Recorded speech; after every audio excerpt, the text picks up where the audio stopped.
That spill is coming from an underground storage tank. Fox News' Camille Amiri joins us live from Trenton with the details of the spill and if the public should be concerned at this point. Camille.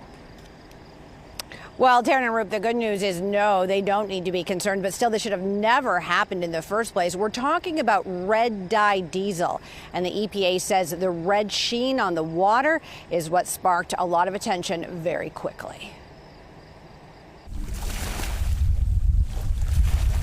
A diesel spill in the Detroit River in Trenton.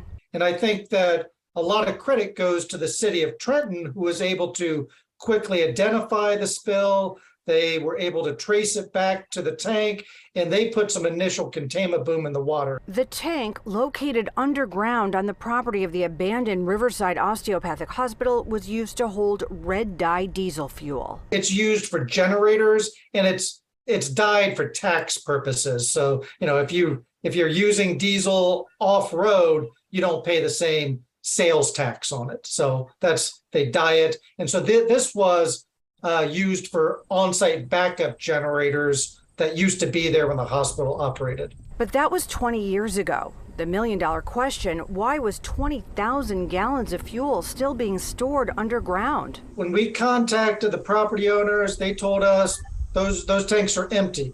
And I said, absolutely, they're not empty. They are completely, it's one tank, 20,000 gallons. It was completely full. And we spent quite a bit of time yesterday and this morning emptying that tank. Because the spill was discovered and contained so quickly, the EPA estimates only about 5 gallons of fuel actually leaked into the river. But it's still a violation of the Clean Water Act.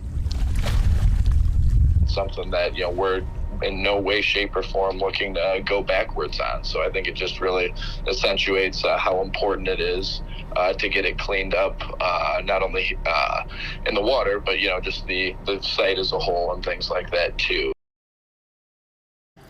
So the EPA will be back out here tomorrow. Crews will be sucking up all of that fuel underground. Still, they've been working on it, 20,000 gallons. It's just amazing that only 5 gallons actually went into the water. But still, so many questions about this story. What was that fuel doing for so many years underground when this place has been shut down for 2 decades? Of course, we'll be continuing to follow this story, and we'll get you the answers as soon as we get them. Reporting live in Trenton, Camille Amiri, Fox 2 News. And to clarify, Camille, there is no threat to the groundwater at this point with that leak?